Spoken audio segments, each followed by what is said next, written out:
Thomas and Friends, My Little Pony, Thomas-Saurus Rex. Thomas puffed into the yard after a long day. He saw James and Gordon talking together. When he stopped at the water tower, he could hear everything they said. "I'm too important to pull such an ancient load," said Gordon. "Yes," replied James. "I'm glad that they brought that old bucket of bolts to do it. The engines here are all too fine. I'm surprised he can do everything as he is so old."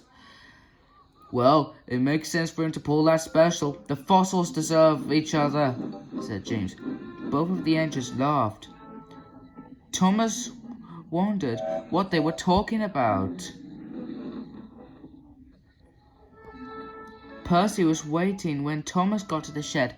"Did you see Stepney? Did you see what his special is?" "No, but I heard Gordon and James talking about it.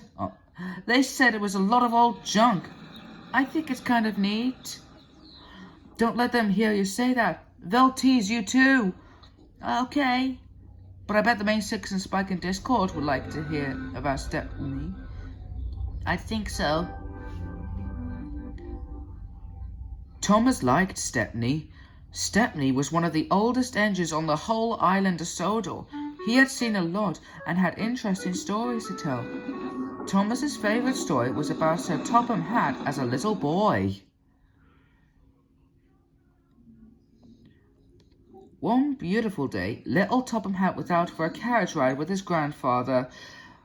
The horse was dashing through the countryside. Grandfather Hatt saw a rut in the road, but it was too late to swerve. Crack!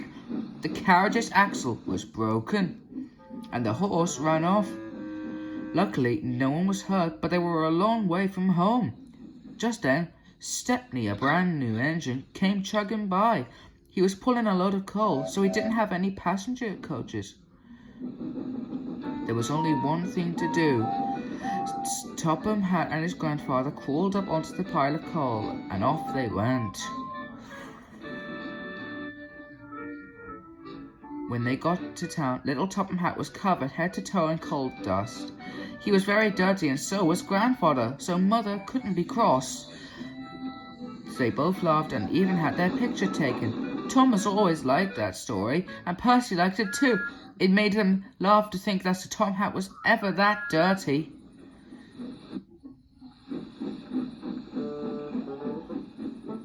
The next morning, Thomas went looking for Stepney. He brought the main Six and Spike and Discord with him, but Discord wasn't very keen to see Stepney. "Well, good morning, sir." "Well, hello, Thomas. What do you think of my special?"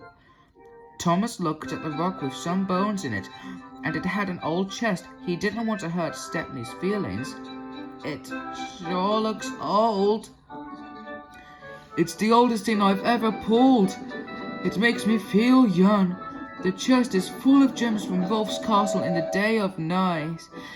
Rarity smiled. "I love gems." "And I like eating them," said Spike cheekily. "This fossil is from the age of dinosaurs. It's going to be part of the museum fair at Tidmouth, and so am I, because I am so old." Discord chuckled. "You really are an old engine." Thomas thought that the things seemed pretty interesting, but he remembered Gordon and James saying that they were junk. Thomas didn't know what to think. Just then, Sir Topham Hatt came to see the engines. "Stepney and his special must go to Tidmouth for the museum show," he said. "But the hill to Tidmouth may be too steep for Stepney with that valuable special, so someone will need to push from behind."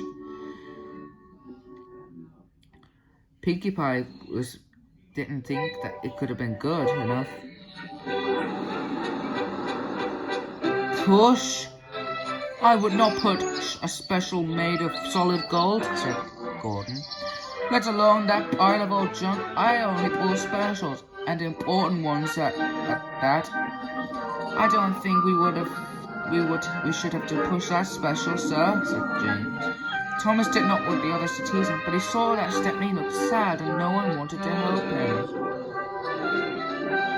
The main six and Spike felt sorry too. Maybe we should help him, said Twilight. Good idea, said Thomas.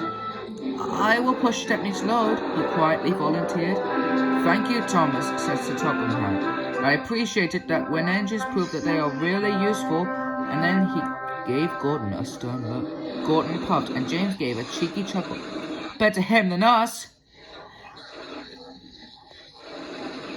Thomas pushed the special out of the yard. He heard James cry, Don't make a mistake, you.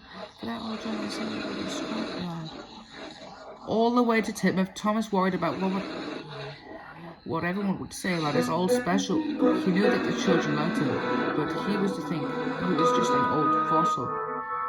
When he arrived with this old junk, the main six and Spike tried to comfort him.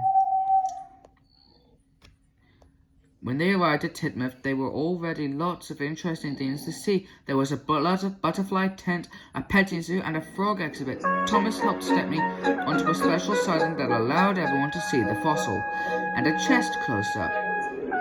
But no one seemed to notice that they were there. And then Thomas heard one little voice shout with delight. Look over there! It's Thomas, and he bought a dinosaur!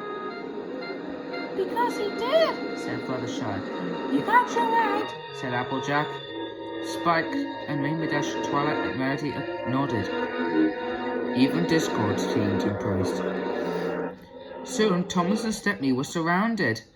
Cool, wow, look at that! Thomas had never heard the children so excited. He was excited too. So Topham Hatt walked over to them. Thomas was surprised to see that he looked dirty. Good work, Thomas, said Sir Topham Hatt. I should have come with you and Stepney. I got a flat tire. I haven't been this dirty in a long, long time. He laughed. Do you remember that day on the coal car, Stepney? I sure do, chuckled Stepney. You were a happy little boy, sir. Just like these children. They will never forget this day.